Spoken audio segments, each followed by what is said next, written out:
Selamat datang di Mindset. Terima kasih sudah berkunjung pada channel ini. Tetap dukung channel ini dengan cara subscribe, like, share, berikan komentar-komentar yang konstruktif.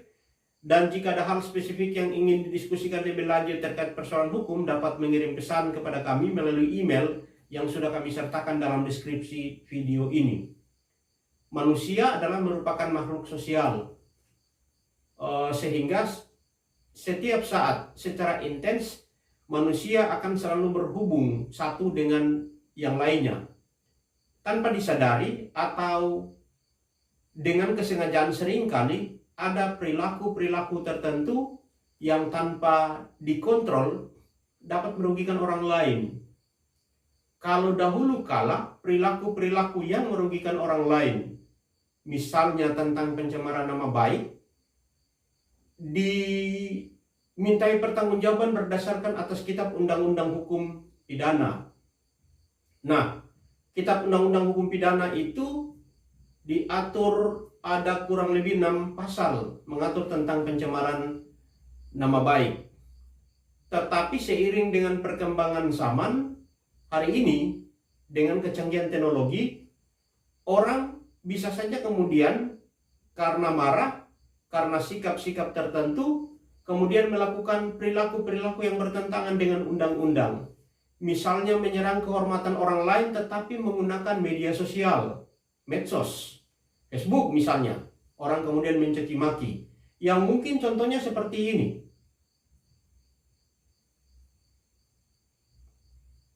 Nah, perbedaan yang paling mencolok adalah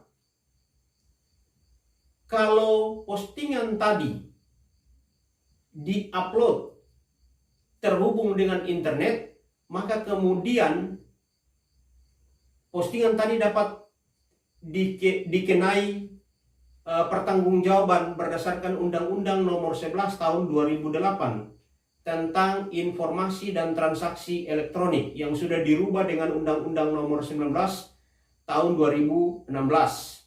Nah, kalau perilaku postingan tadi tidak terhubung dengan internet, maka dimintai pertanggungjawaban berdasarkan pasal-pasal yang ada dalam kitab undang-undang hukum pidana. Tadi ada 6 pasal.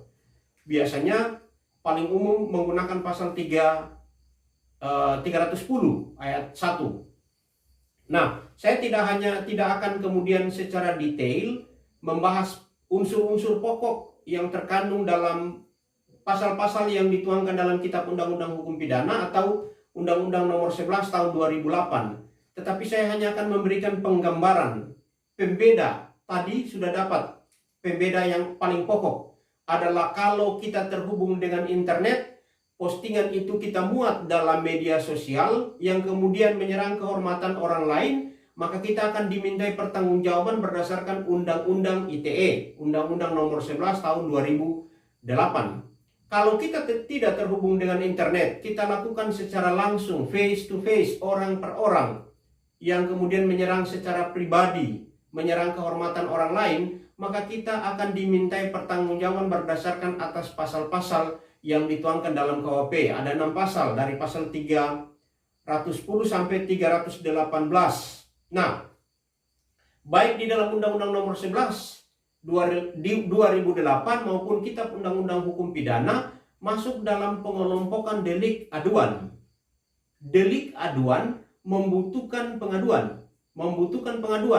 Baru perilaku tersebut dapat dimintai pertanggungjawaban. Nah, orang yang merasa kehormatannya yang diganggu, kehormatannya diserang, yang harus melakukan proses pengaduan. Pengaduan harus dilakukan secara langsung oleh orang yang merasa dirinya, kehormatannya diserang, bukan orang lain.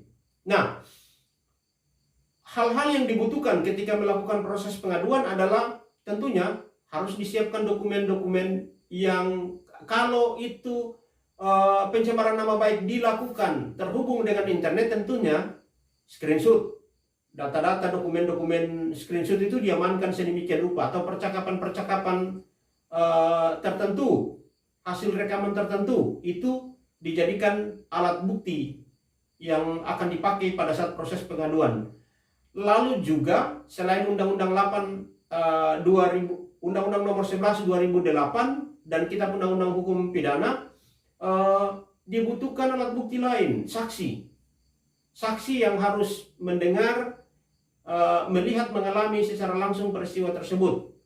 Harus ada dokumen-dokumen yang cukup dan alat bukti saksi, sehingga permintaan pertanggungjawaban itu dapat dilakukan.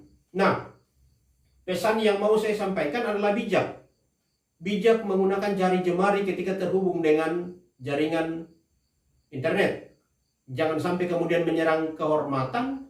Mungkin kita menganggap itu hanya lelucon, hanya guyonan, tetapi kemudian pada akhirnya berdampak pada persoalan-persoalan hukum. Lalu kemudian bijak menggunakan buah pikir, menggunakan lidah. Lakukanlah secara bijak. Jangan sampai kemudian tutur kata kita, kemudian tanpa kita sadar, kita menyerang kehormatan orang lain.